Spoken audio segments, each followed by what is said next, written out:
The settlement was quiet that summer, but idleness often gave birth to mischief.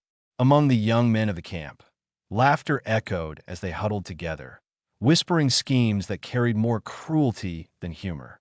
They were restless, craving amusement, and their eyes fell on the one person least able to defend herself, a young woman of the Apache tribe. She was known for her silence, her downcast eyes, and her thin frame that spoke of poverty and hardship. While others her age had suitors or families preparing matches, she had none. Life had not been kind to her, and among the stronger and more confident girls, she was invisible to the group of men. That invisibility made her the perfect subject of their joke.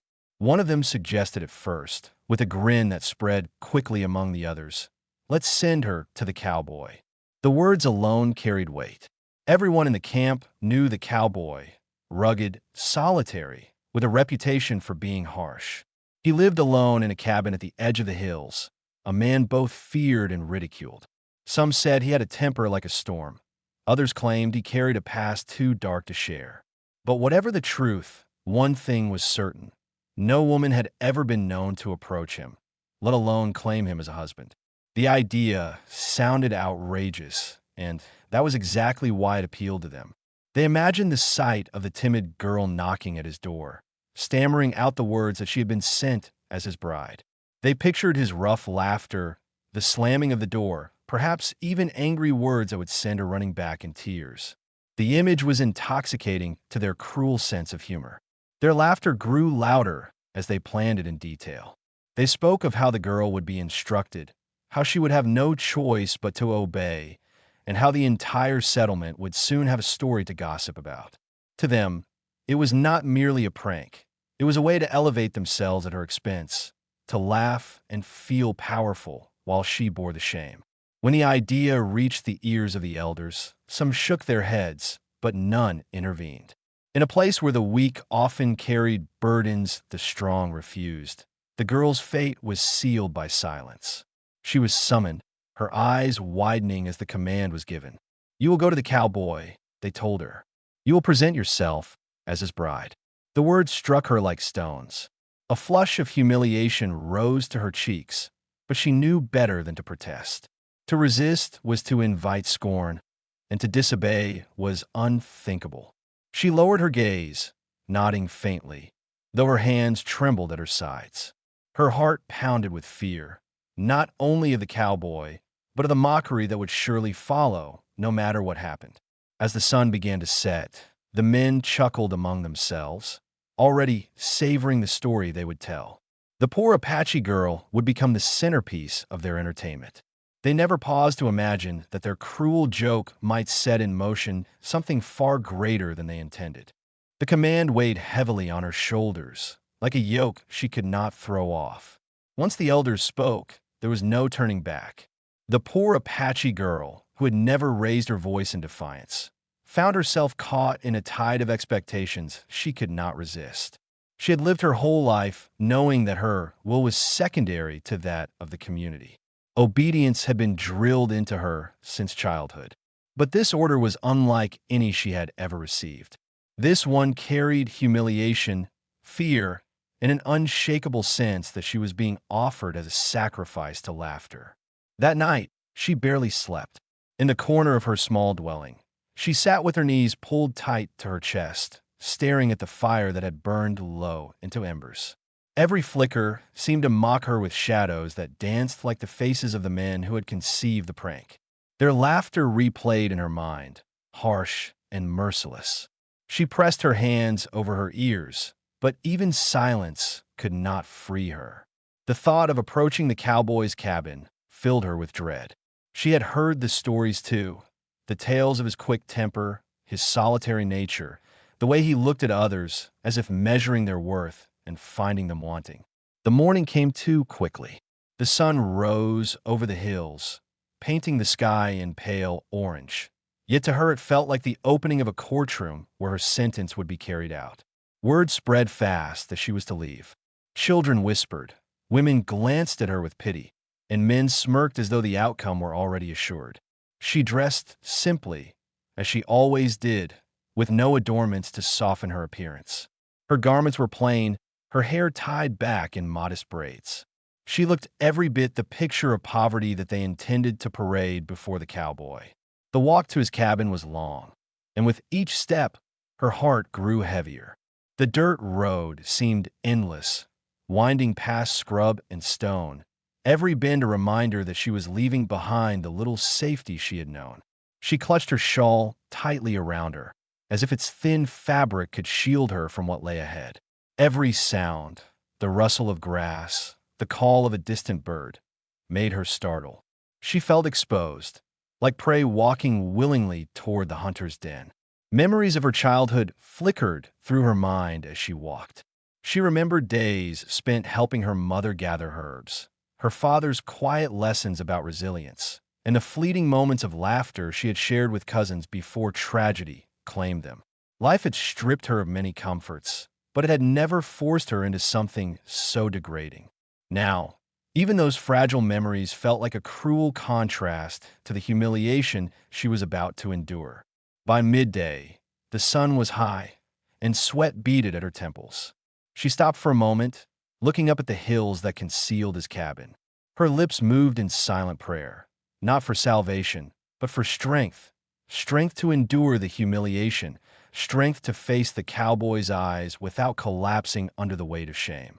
When she finally reached the base of the hill, her legs trembled with fatigue. She paused, breathing heavily, staring at the cabin that waited above. It looked small and isolated, but to her it loomed like a fortress. She clenched her fists, whispering to herself that she must finish what had been started. Turning back was impossible. Behind her, the echoes of laughter seemed to carry on the wind, as though the settlement itself were watching, eager for the tale that would return with her. Ahead, the cabin's shadow stretched long and dark, promising the unknown. With a final, shaky breath, she began to climb the hill. At the cabin door, the cabin appeared slowly as she climbed the final slope, its wooden frame silhouetted against the bright afternoon sky. From a distance, it looked small, almost fragile against the wilderness around it. Yet to her it carried the weight of a fortress. This was the place where her fate, shaped by the cruelty of others, would be decided. Each step closer made her breath come shorter, as though the air itself thickened to resist her. The path was narrow and rocky, scattered with dry branches that cracked beneath her sandals. With every sound, she winced, afraid that the man inside would hear her approach before she was ready. The cabin seemed lifeless at first glance, its windows shuttered, smoke absent from the chimney. But she felt its presence, heavy and watchful, as though the building itself were aware of her trembling steps. When she finally stood before the door, her knees weakened. The structure was weathered and scarred by time, its planks darkened by storms and dust. She noticed marks along the doorframe, scratches perhaps from tools, or perhaps from angry fists that had struck wood instead of flesh. It was the home of a man who had lived hard, who had endured both battles and solitude. She felt dwarfed by it, insignificant and unworthy, a girl thrust forward by mockery into the life of someone she barely understood. Her hand hovered above the rough wood of the door, hesitant. The settlement's laughter echoed in her mind, a cruel chorus urging her onward. She could almost hear their voices now. Knock. Tell him yours, bride. Let's see what happens. The thought of their amusement made her stomach twist. She was not here by choice. She was here as the embodiment of their joke. The humiliation of that truth burned at her chest. For several long moments, she stood frozen, debating whether to turn back. But she knew she could not. If she returned without completing her task, the ridicule would be worse than anything the cowboy might unleash. At least here, at the door, there was uncertainty. Back at the camp, there was only cruelty, sharp and certain. She pressed her palm against the door. The wood was rough, splinters biting into her skin, grounding her in reality. She whispered a shaky breath, forcing courage into her veins. Slowly, she raised her fist and tapped once. The sound was faint, barely audible. She hesitated, then knocked again, louder this time. The echo carried into the silence of the cabin. and her heart pounded so hard it seemed to drown out every other noise. The world felt suspended in that moment. She heard no footsteps, no stirring inside. Doubt clawed at her. What if the cowboy was not home? What if he ignored her? Or worse, what if he opened the door with rage in his eyes, furious at being disturbed? Every story she had heard about him flooded back. His sharp tongue, his rumored violence, his cold detachment from all human ties. Time stretched unbearably as she waited. She pressed her shawl tighter around her shoulders, feeling the weight of the sky above her and the earth beneath her. She had never felt so small, so completely at the mercy of fate. Then, at last, she heard it. The slow creak of footsteps across wooden boards, each one deliberate, drawing nearer to the door. Her breath caught in her throat. This was the moment she had dreaded, the moment the cruel plan would unfold. The latch shifted, metal scraping against wood. The door began to open, and with it, her entire future seemed to hang in the balance. The door creaked open with a sound that seemed louder than thunder to her ears. A sliver of darkness split across the light, and then a figure filled the frame. He was taller than she had imagined, broad-shouldered, with a presence that seemed to command the very air around him. His hair was dark and untamed, streaked with the dust of the plains, and his face bore lines carved by wind, sun, and years of silence. His eyes, sharp, unyielding, fixed on her in a way that made her knees falter. For a moment, neither of them spoke. The world outside seemed to vanish. The rustle of the trees, the distant cry of a hawk, all fell silent in the weight of his gaze. She had expected anger or ridicule, perhaps a sneer that would match the cruel laughter of those who had sent her. Instead, she found something far more unsettling, unreadable calm. His expression betrayed nothing, neither warmth nor hostility, only a depth she could not measure. Her mouth went dry. She struggled to remember the words she had been instructed to say. Her tongue felt heavy, her voice locked in her chest. Finally, in a whisper barely louder than the breeze, she managed, "They sent me as your bride." The words felt like ash on her tongue, humiliating and hollow. Yet she forced them out because silence would betray weakness, and weakness was the one thing she could not afford to show. The cowboy's brows lowered slightly, though not in the way she feared. It was not anger, but confusion, curiosity perhaps, that flickered across his face. His silence stretched unbearably long. She braced herself for laughter, for harsh words, for the inevitable rejection that would send her running back down the hill in disgrace. Yet he did none of these things. Instead, he shifted his stance, leaning slightly against the doorframe, studying her as though she were some puzzle dropped unexpectedly at his feet. The minutes dragged. She fidgeted with the edge of her shawl, her fingers twisting the fabric until it nearly tore. Still, he did not laugh. Still, he did not send her away. His gaze dropped briefly to the bundle of belongings she carried. Pitifully small, a folded blanket, a worn pouch, and nothing else. She had brought no dowry, no gift, nothing that would mark her as a bride in the eyes of others. Only the fragile shell of her dignity, which threatened to crumble at any moment. Finally, his voice broke the silence. Deep, steady, and rough like gravel, it carried no mockery. Why?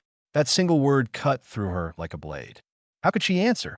To tell him the truth, that she was nothing more than the subject of a cruel prank, would be to expose her humiliation. Yet to invent a story was beyond her ability. She had never been skilled at lies. Her lips parted, but no words came. She lowered her eyes, unable to meet his gaze. The cowboy studied her a moment longer. Then, with a quiet sigh, he stepped back from the door. His hand, rough and scarred, pushed the wooden frame wider. Without a word, he gestured for her to enter. The gesture was neither welcoming nor dismissive. It was neutral, as though he were testing the weight of the moment, waiting to see what she would choose. She hesitated, her heart thundering in her chest. This was not the reaction anyone had expected.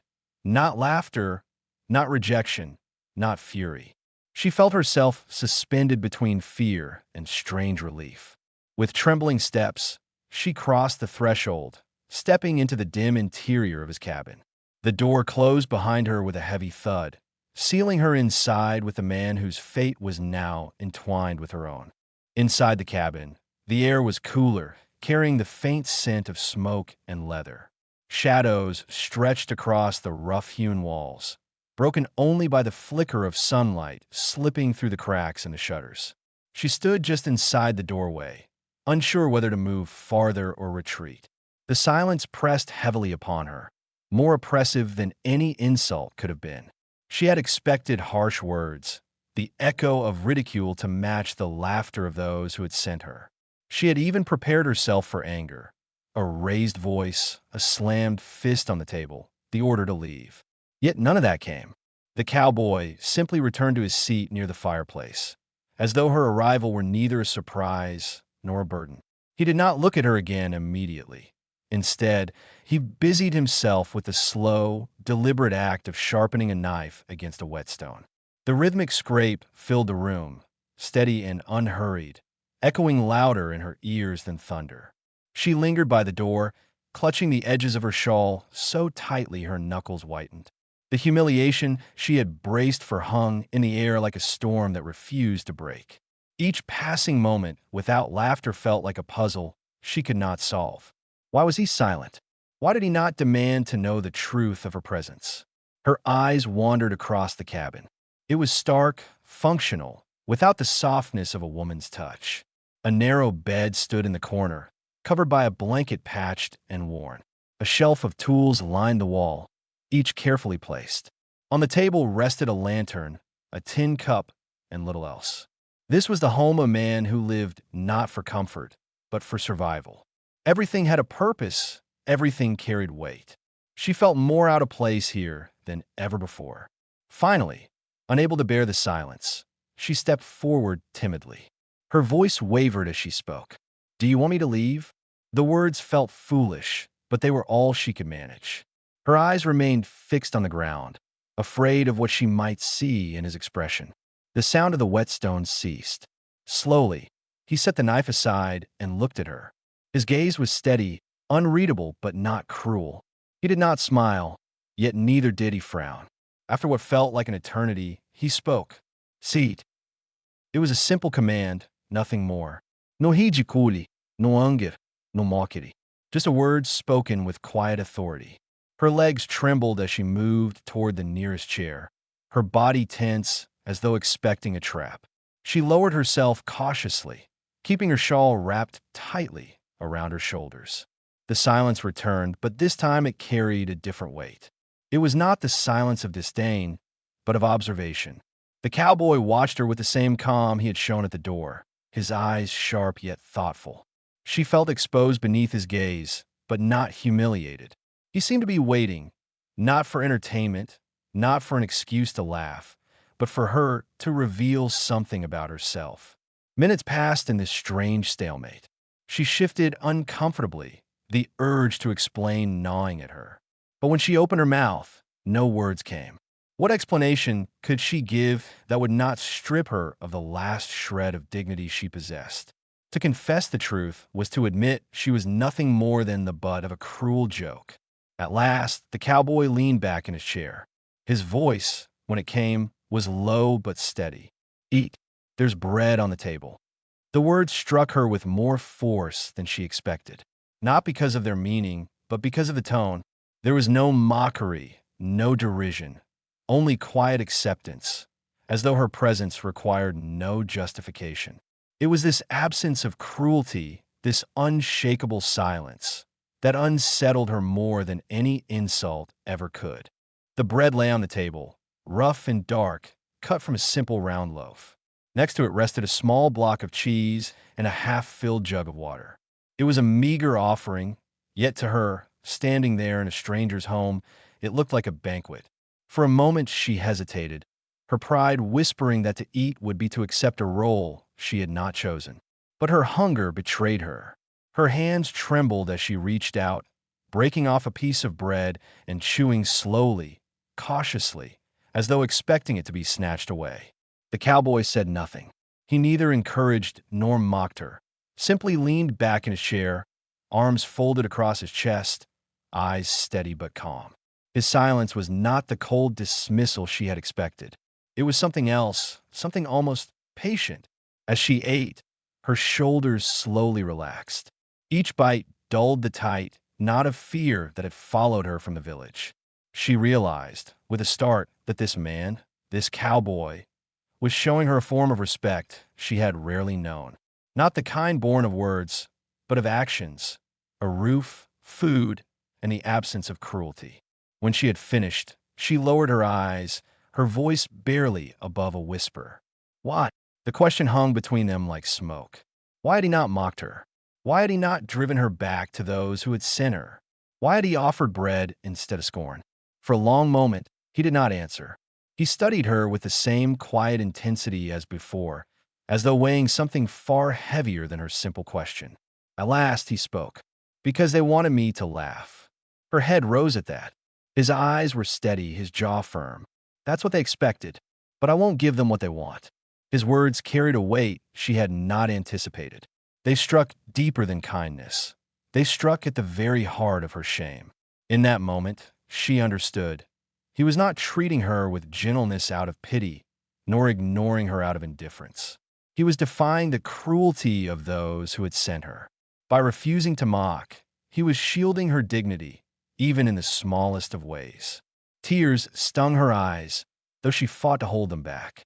She had endured many insults, many jests at her expense, but this silence, this refusal to join in the cruelty, it was more powerful than any defense she had ever known. The cowboy rose from his chair, the floorboards creaking beneath his boots. He crossed the room with slow, measured steps and placed another piece of bread on the table in front of her. His movements were unhurried, deliberate, carrying no trace of condescension. Eat more if you need it, he said simply. Then, after a pause, he added, You don't owe me words. That last phrase pierced her heart.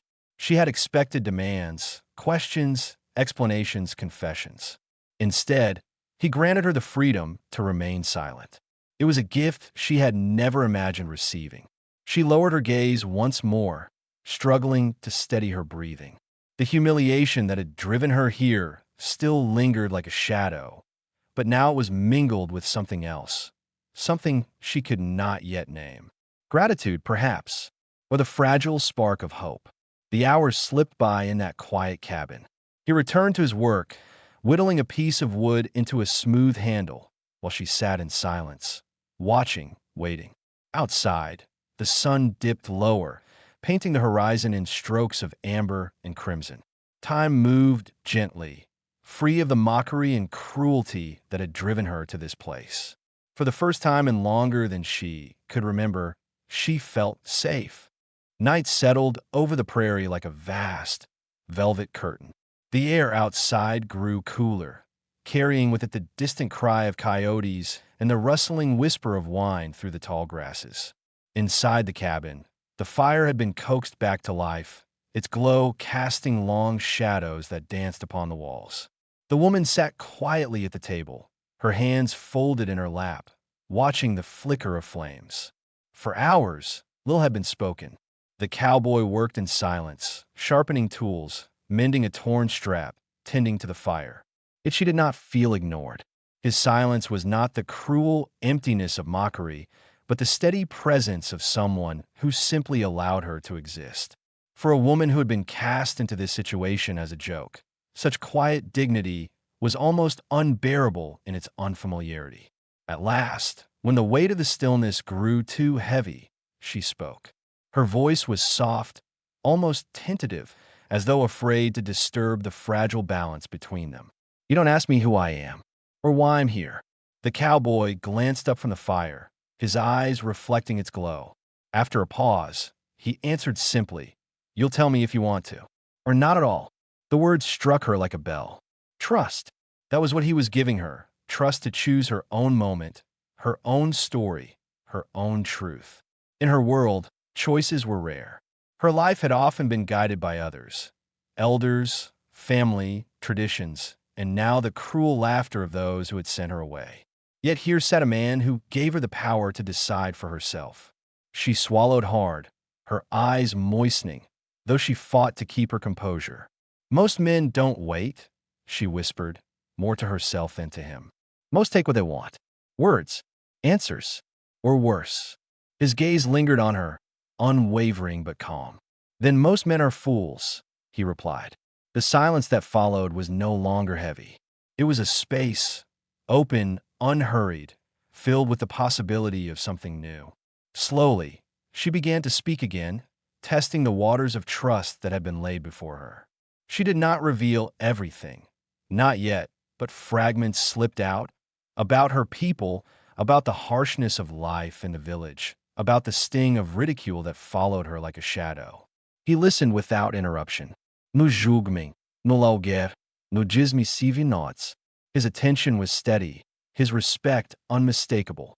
She felt the walls around her heart shift, cracking slightly under the warmth of his quiet patience. When her words faltered, he offered no questions, only the reassurance of presence. He poured her water from the jug, set it in front of her, and returned to his chair. That simple gesture spoke louder than any speech could. As the fire dimmed and the cabin grew darker, a fragile bond began to take shape, one not built on desire or obligation, but on trust.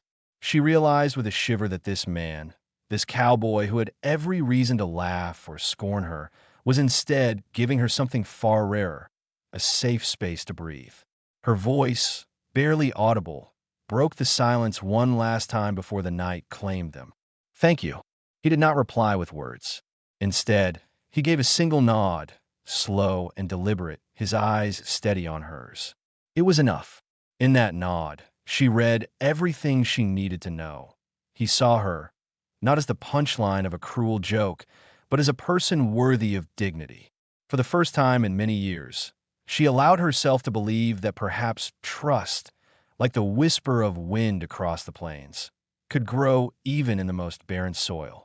The days that followed passed quietly, marked not by grand events but by the slow weaving of a fragile bond. Each morning, the cowboy rose with the sun, tending to his horse, mending fences, checking traps. The woman watched at first from the doorway, uncertain if she was welcome, uncertain if she should offer her hands or keep them folded in her lap. Yet, without asking, she began to help in small ways, fetching water, sweeping the cabin floor, preparing the firewood before dusk. He did not stop her, nor did he praise her. His silence remained, but it was no longer heavy. It had become a space in which her actions could take root. Every task completed was not a duty forced upon her, but a choice she made freely. In that freedom, dignity returned to her step. But bonds, no matter how carefully formed, are fragile things. And fragile things are easily tested. On the third morning, while the cowboy worked near the corral, two men appeared on horseback. She recognized them instantly. Faces from the village, men who had laughed the loudest when she was sent away. Their smirks had not faded. If anything, they looked more amused now, as though eager to see the outcome of their cruel joke. "Well, look here," one of them called, tugging at his reins. "Didn't think you'd keep her, cowboy. We figured you'd send her back before nightfall." The other chuckled, his voice sharp as a knife. "Guess he's got more patience than we thought. Or maybe he's just that lonely." The woman froze, her heart pounding in her chest. The shame she had begun to shed came crashing back like a wave. She wanted to disappear, to sink into the earth, to escape the eyes of those who had made her life a torment. The cowboy straightened, his hands steady on the fence post he had been repairing. He didn't move toward the men, but his voice carried across the space between them, low and calm. "You've said your joke. Now ride on." The laughter grew louder. The men exchanged glances, clearly amused by his composure. "Careful, friend," one sneered. "If you get too used to her, the village might start calling you one of them." Her breath caught. The words were cruel, designed to cut deep, not just at her, but at him as well. She braced herself for what she feared must come next, his rejection. Surely now, before witnesses, he would send her away. To defend her in private was one thing, but to bear mockery in public? That was too much to expect. But the cowboy did not waver. He stepped closer, his eyes like steel beneath the brim of his hat. "I said right on." The laughter faltered just slightly. The weight in his voice was not anger, but certainty, the kind of certainty that left no room for argument. After a moment, the men spat in the dust, muttered curses, and tugged their reins. Their horses turned, kicking up dry earth as they rode back toward the horizon. The silence that followed was deafening. She stood rooted to the ground, unable to breathe, staring at the man who had just defied the laughter of others for her sake. For the first time in years, someone had chosen not to join in the mockery, but to stand against it.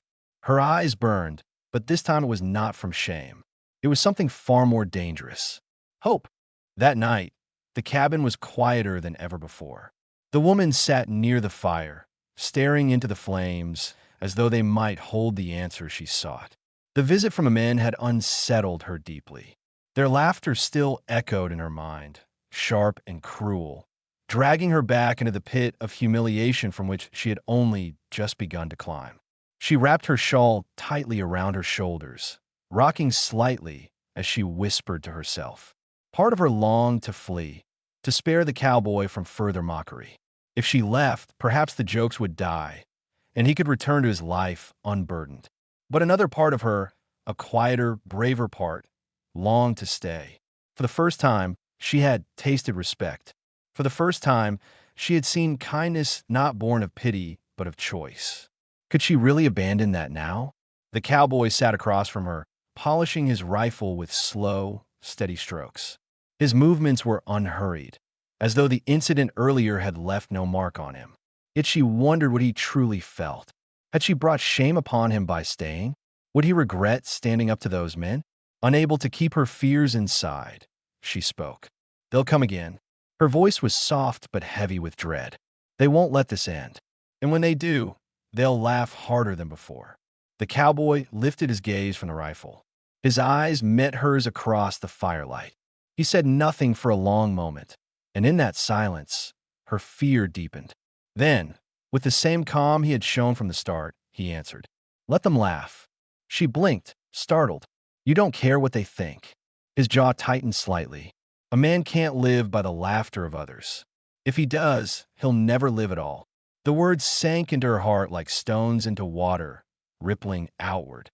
She realized then that his strength did not come from defiance alone, but from a deeper truth. He simply did not measure his worth by the opinions of cruel men. It was a lesson she had never been taught, but one she longed to learn.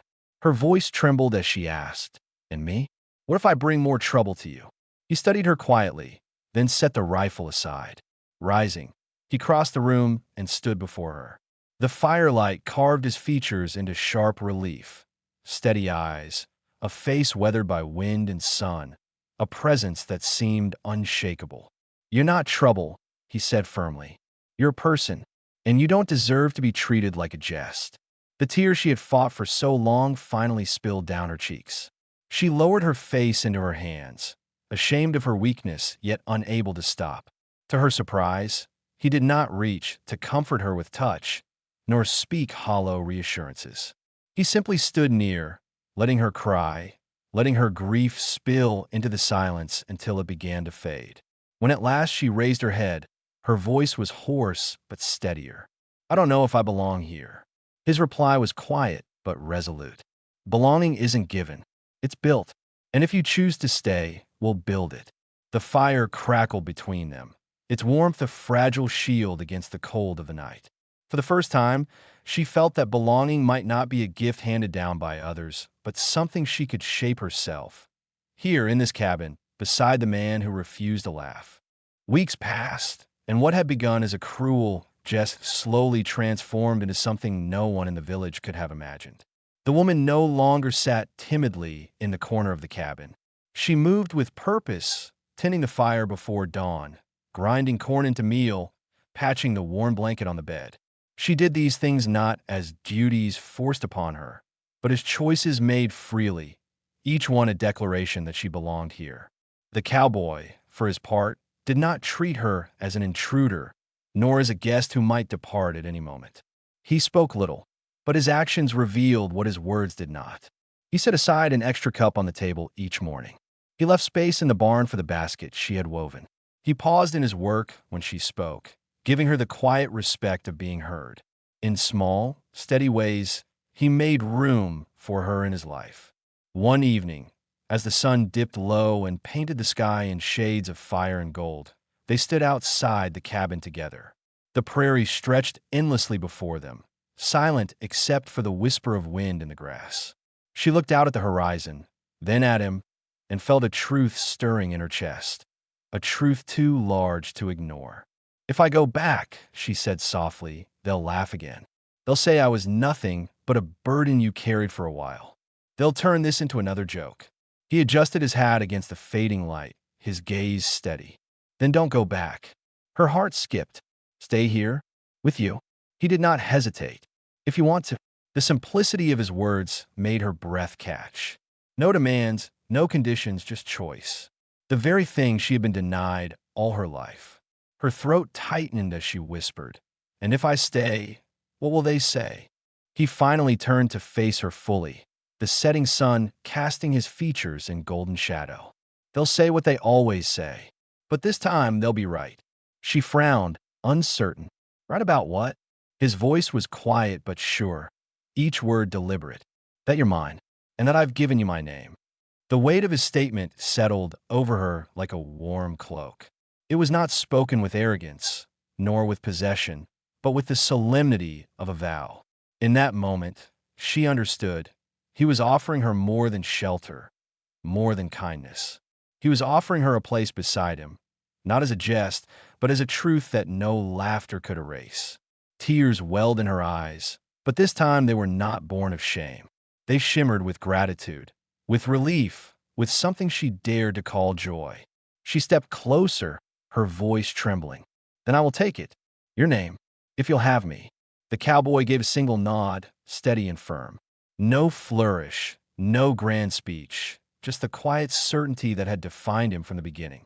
And in that nod, she knew the truth of her place.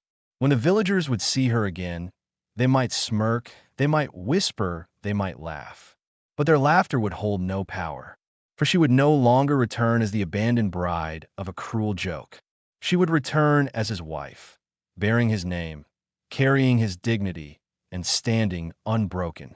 The sun dipped below the horizon, and the prairie was swallowed in twilight. In the hush of that moment, their story, born from mockery but forged in trust, became something lasting, something real. She had been sent away as a jest, but she had returned with his name.